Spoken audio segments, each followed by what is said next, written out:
Assalamualaikum warahmatullahi wabarakatuh. Bismillahirrahmanirrahim.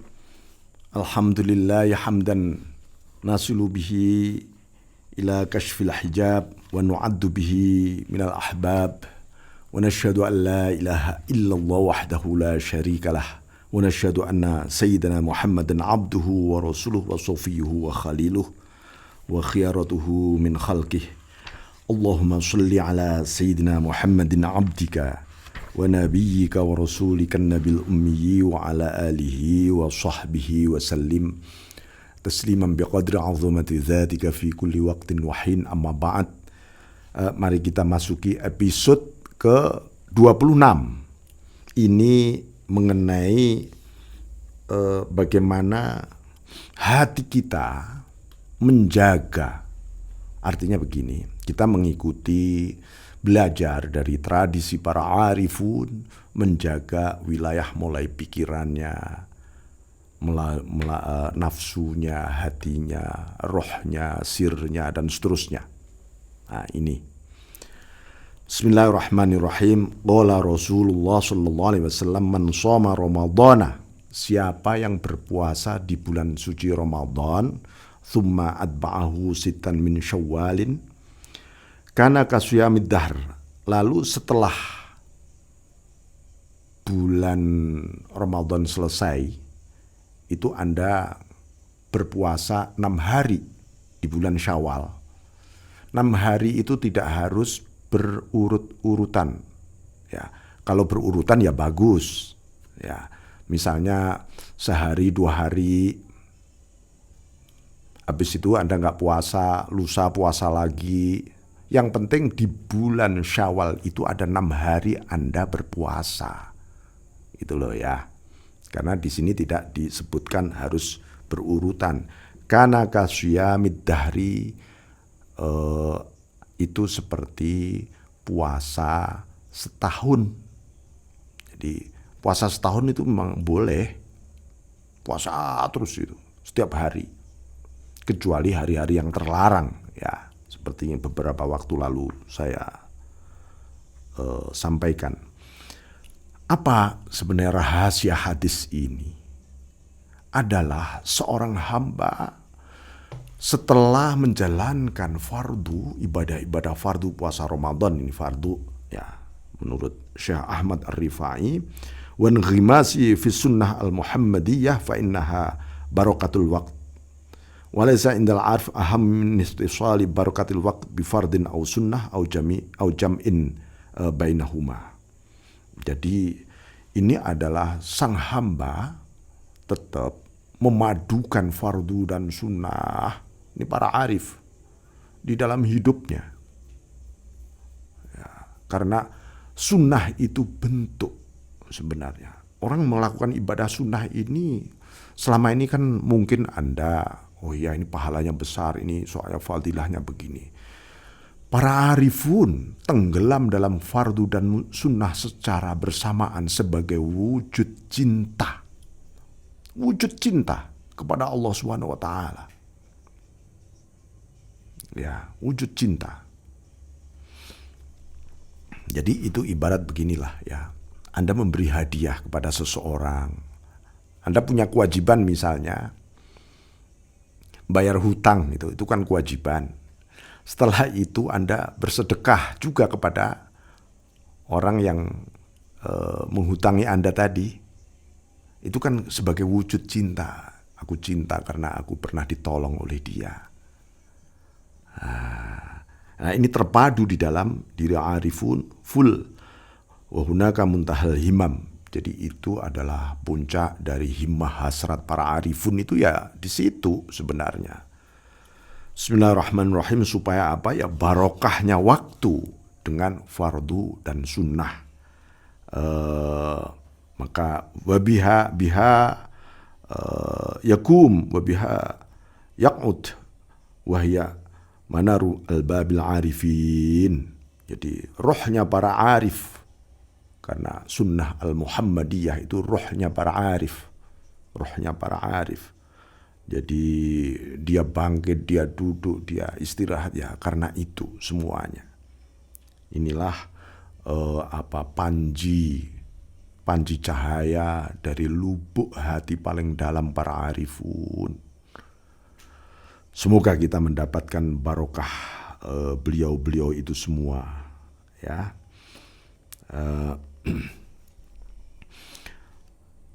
Dan Rasulullah SAW sebagai penegak bangunan-bangunan dari menara para arifun tadi, maka beliau lam yantik anil hawa. Sama sekali ketika berbicara bukan karena dorongan selera dan kesenangan dibuat-buat, biar ini, biar itu, biar menarik masa orasinya. Tidak sama sekali. Nah, ini yang harus dicontoh. Lam yantik anil hawa. Kemarin juga saya jelaskan dari penafsiran Syekh Abdul Abbas Al-Mursi mengenai ayat wa ma yantiku anil hawa in huwa illa wahyu yuha bal huwa jaljalatu ma zaghal basaru wa ma tagha. Semua yang dirasakan oleh para arifun akibat sesuatu yang tidak bisa dihindari dari sebuah pandangan mata hati, yang tidak bisa menyimpang sama sekali, tidak bisa mendusta sama sekali. Itu mata hati. Maka dustalah hati kita kalau kita itu tidak cinta kepada Allah sebenarnya. Nah itu Bismillahirrahmanirrahim. Jadi kita wali warathah al-arifin hadhil hissah min barakati tibaihi arwahuna wa arwahul alamina fadahu. Jadi begitu juga para pewaris para arifun, warisan jiwa para arifun ini. Semoga kita diberi warisan oleh para arifun, dari berkah kita mengikuti jejak beliau semuanya sebenarnya. Ya, maka beliau mengatakan, bunayya, hai anakku. Ini disampaikan kepada murid-murid Syekh Ahmad Ar-Rifai, lam anna quluba ahlil ma'rifah khazainullah fi ardih yadau fiha wa da'i sirrih wa taif wa da'i sirrih wa lataifah hikmatih wa haqa'iqa mahabbatih wa anwara ilmih. Jadi ahlul ma'rifah itu adalah perbendaharaan kekayaan ilahi yang diletakkan di dalam batin para arifun. Ya, batin para arifun, hati para arifun, ahlul ma'rifah, kelembutan-kelembutan hikmahnya, hakikat-hakikat cintanya Allah itu ada semua di dalam hati para arifun. Ini luar biasa, luar biasa. Cahaya pengetahuannya, ayat-ayat kemakrifatannya ada semua di dalam hati para arifun, tersembunyi di sana. Allati la yattali'u 'alaiha malakun muqarrab wala nabiyyun mursal wala ahadun dunallah bighairi idzni subhanahu wa ta'ala. Jadi enggak ada yang bisa memandang isi hati para arifun yang paling dalam ini. Bahkan malaikat muqarrabun saja enggak bisa melihat. Ya. Para nabi yang diutus juga tidak bisa memandangnya. Tanpa Allah, hanya Allah saja yang memandangnya.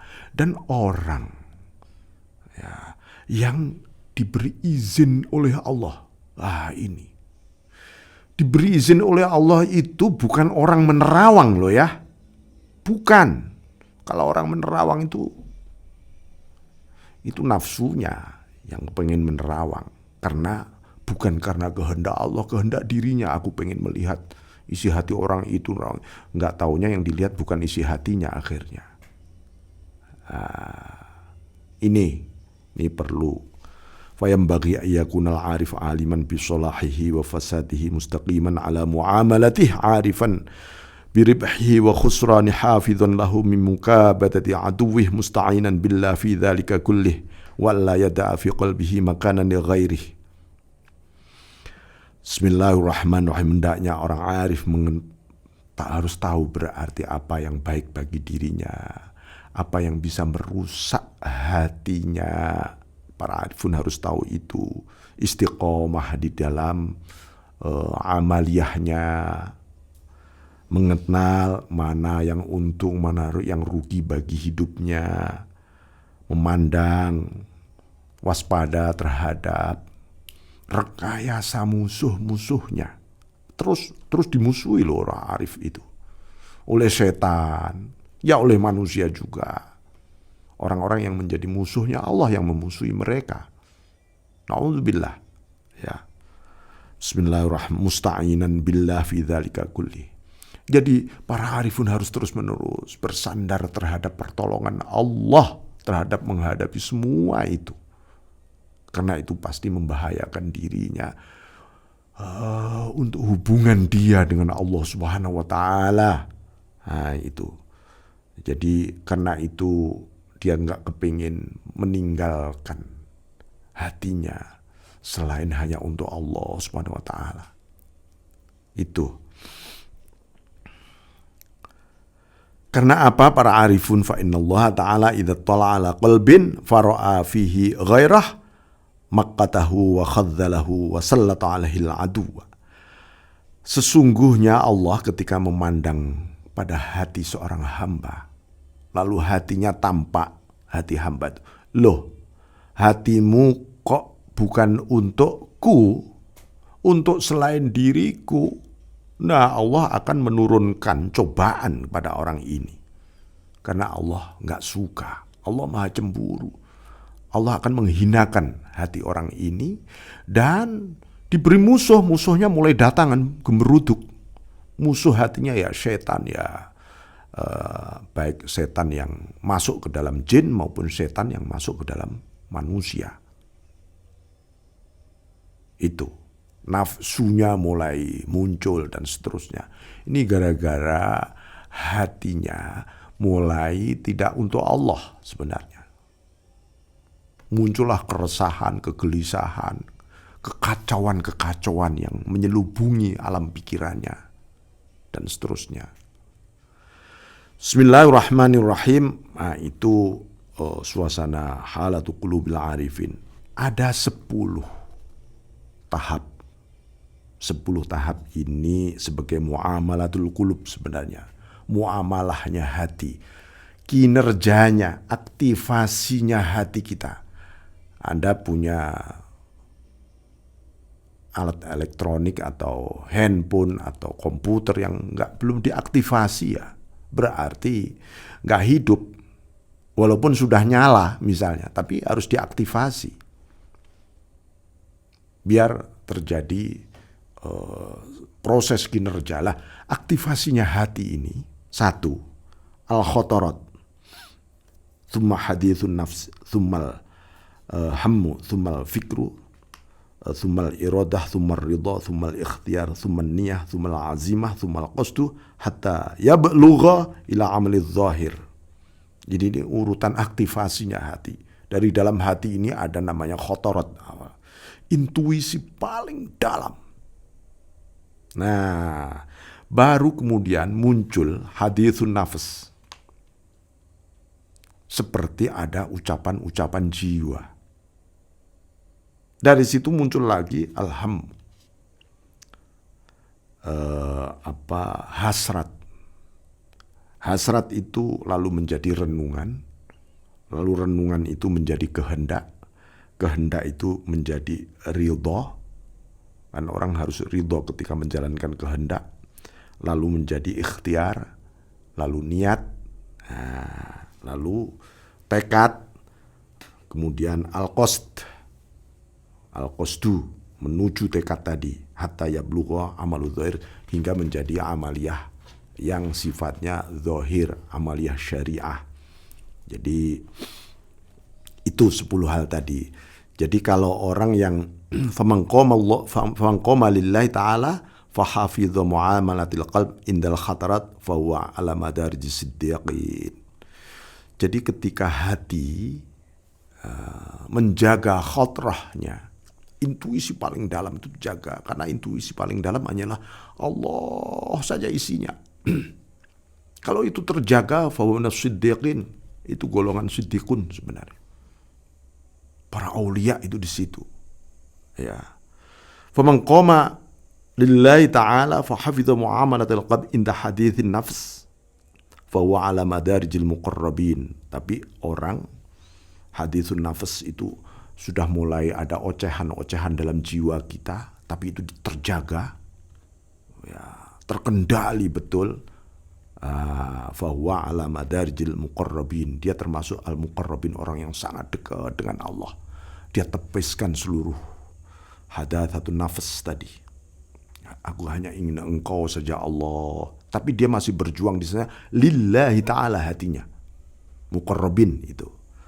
Wa man qama fa hafidha muamalatal qalb indal ham fa huwa ala madarijil awabin. Nah, orang indal hammi ini gelisah maksudnya, ya. Ada kegelisahan setelah hadithun nafas, dia bisa mengendalikannya, maka tergolong para awabin, orang-orang yang kembali kepada Allah, karena dia bisa menyelesaikan perlawanan kegelisahannya. Maka ala inna auliya Allah la khaufun alaihim walahum yahzanun. Orang-orang para kekasih Allah tidak ada gelisah, tidak ada takut dan tidak ada gelisah. Ini maksudnya awabin itu adalah orang-orang yang rohnya kembali full kepada Allah. Ya, aubah. Wa man qama lillah ala hifzi muamalatil qabli indal fikrah fa huwa ala madarijil mukhlisin. Nah, orang yang bisa menjaga hatinya ketika dia merenung, lalu tercerahi hatinya akibat renungan tadi, maka dia ada di dalam tahap orang yang mukhlis, orang yang, karena puncak renungan adalah, ya Allah, ternyata hidupku, inna sholati wa nusuki wa mahyaya wa mamati lillahi rabbil alamin. Itu mukhlis. Hidupku, sholatku, ibadahku, hidupku, matiku ternyata hanyalah untukmu Allah. Untuk mewujudkan untukmu Allah. Seseorang kadang-kadang perlu renungan. Merenung. Ya. Wa man qama bihifdzi muamalatil indal iradah fa huwa ala madarijil muridin. Siapa yang tegak hatinya, menjaga muamalah hatinya, ya, ketika dia berhasrat, ingin bercita-cita, berkehendak, maka dia ada di dalam posisi murid. Murid itu, dia sedang berkehendak menuju kepada Allah ini orang. Irodahnya, kehendaknya. Seluruh cita-cita dan kehendak kita ini sebenarnya kemana? Kalau hati kita terjaga, ternyata seluruh kehendakku ini menuju kepadamu Allah. Wa man qama lillah wa hafidha muamalatil qalb indal ikhtiyar fa huwa ala madarijil muttaqin. Nah, kalau orang di wilayah ikhtiar, berusaha terus menghindari larangan, mengerjakan perintah, itu kan ikhtiar namanya. Itu berarti orang di dalam wilayah muttaqin, orang yang takwa. Takwa itu urusannya pasti perintah, larangan. Dan itu, takwa itu harus diikhtiari. Ya, nggak bisa, terserah Gusti Allah lah. Saya, nggak bisa. Harus itu wilayah ikhtiar. Man qama lillahi ta'ala fa hafidha muamalatil qalb indan niyah fa huwa ala madarijiz zahidin. Nah, ketika orang mengelola niatnya dan selamat dia, niatnya kok selamat ketika dia kelola supaya lillahi ta'ala, tergolong orang zahid, orang zuhud. Man qama lillah fa hafidha muamalatil qalbi indal azm fa huwa ala madarijil munibin. Ketika azm sekarang, azm itu memiliki tekad. Udah aku tekad sekarang. Dan tekadnya itu selamat. maka dia tergolong orang munib. Munib itu kembali. Oh iya, dia punya tekad. Asal usulnya tekadnya nggak kemana-mana ini. Sekarang setelah hatinya bermuamalah ketika dia menguatkan tekadnya, rupanya tekadnya mengembalikan dirinya kepada Allah. Wa man qama lillah fa hafidha muamalatal qalbi indal qasfa wa madarijil mujtahidin.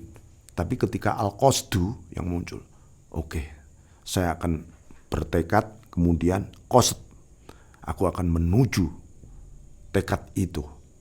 Dia sedang tergolong mujtahidin. Mujtahidin. Al-qasdu lillahi ta'ala. Ini untuk mencari kebenaran yang hakiki. Mujtahidin.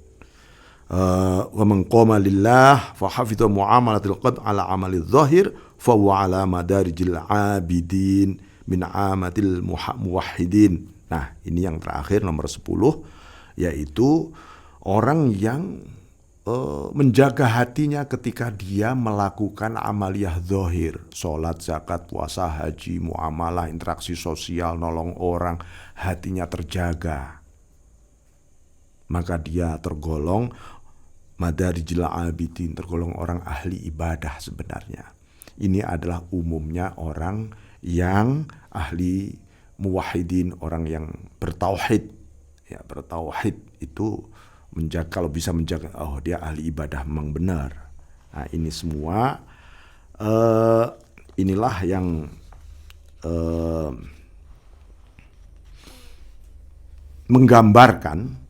digambarkan sebagaimana ucapan Bakar bin Abdullah fi makna qouli ta'ala wa ja'a biqalbin munib, dan dia datang dengan hati yang kembali. Ini maksudnya adalah yang badannya berjalan di muka bumi, hatinya wa qalbuhu mu'allaqun billahi ta'ala, hatinya terus gantung terus kepada Allah Subhanahu wa ta'ala. Itu namanya qalbun munib, hati yang kembali. Nah, ini Bismillahirrahmanirrahim.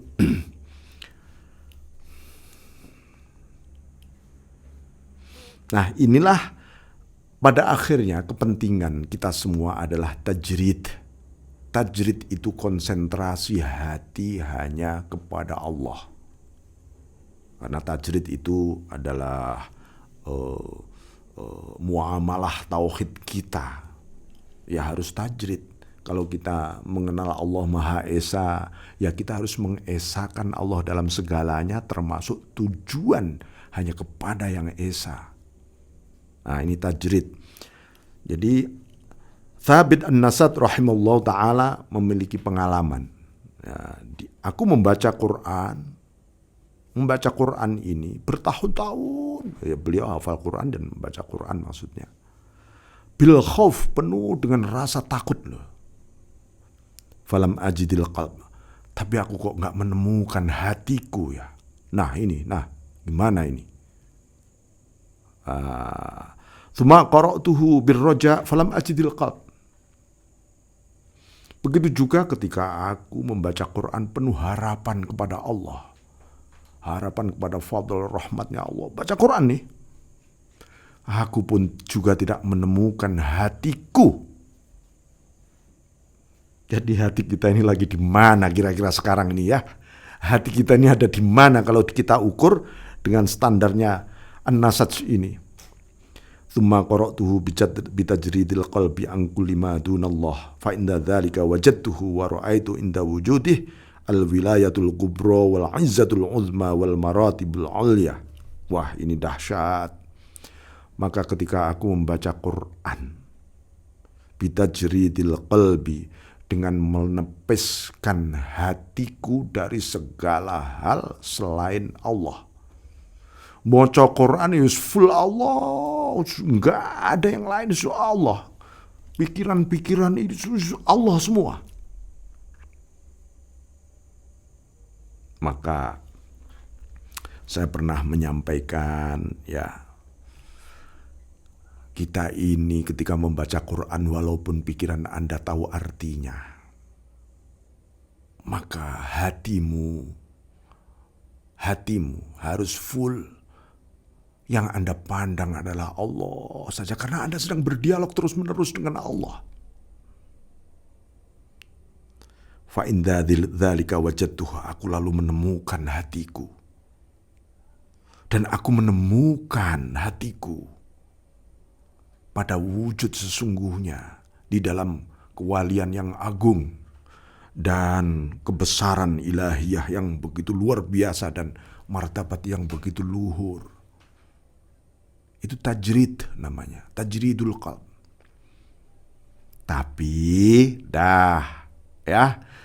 Anda mau berambisi memasuki alam tajrid, padahal Allah memang masih memposisikan kita di makom asbab. Makom asbab itu makom yang masih memikirkan logika, sebab akibat. Ini namanya makom asbab.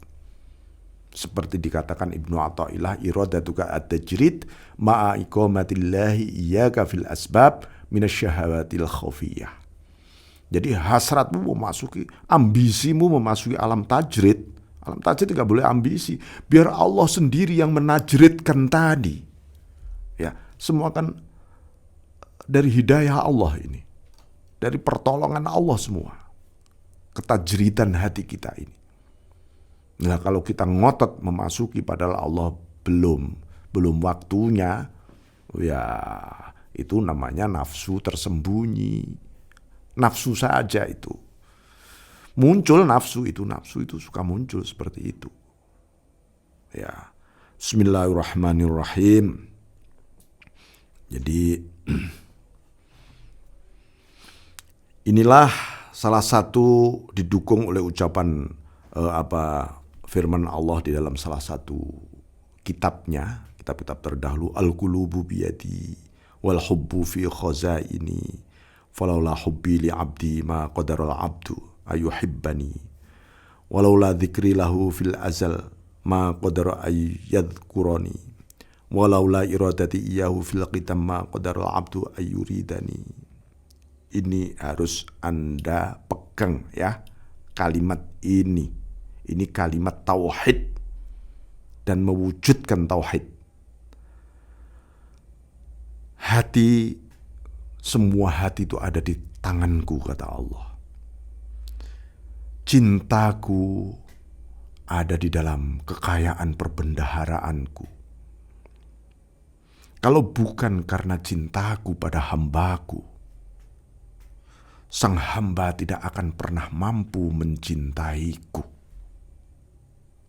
Ingat ini. Kalau bukan karena zikirku padanya di zaman azali, maka sang hamba tidak akan pernah mampu berzikir kepadaku. Kalau bukan karena kehendakku padanya di alam qadimku, maka sang hamba tidak akan pernah berhasrat berkehendak kepadaku. Maka bersyukurlah orang yang sedang berkehendak, yang sedang berzikir, yang sedang mencinta, karena sesungguhnya Allah telah lebih dulu merindu kepadamu, mencintaimu, mengingatmu, berkehendak padamu. Ini luar biasa indahnya ibadah bagi para arifun.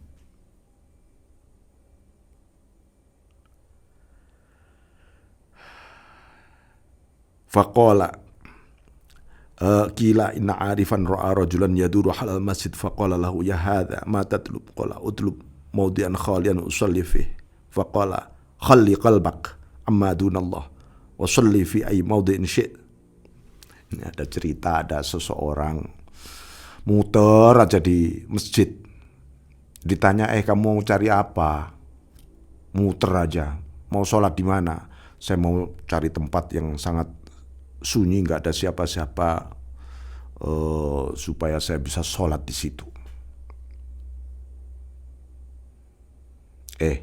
Kamu silahkan sholat di mana aja. Lepaskan hatimu dari segala hal selain Allah. Kamu sholat di mana aja, muter aja. Nah, gitulah ya. Jadi usolli fi ayyi mawdi'in syi'ta. Saya kira demikian ya, saudara-saudara sekalian, wal afu minkum wallahu muwaffiq. Assalamualaikum warahmatullahi wabarakatuh.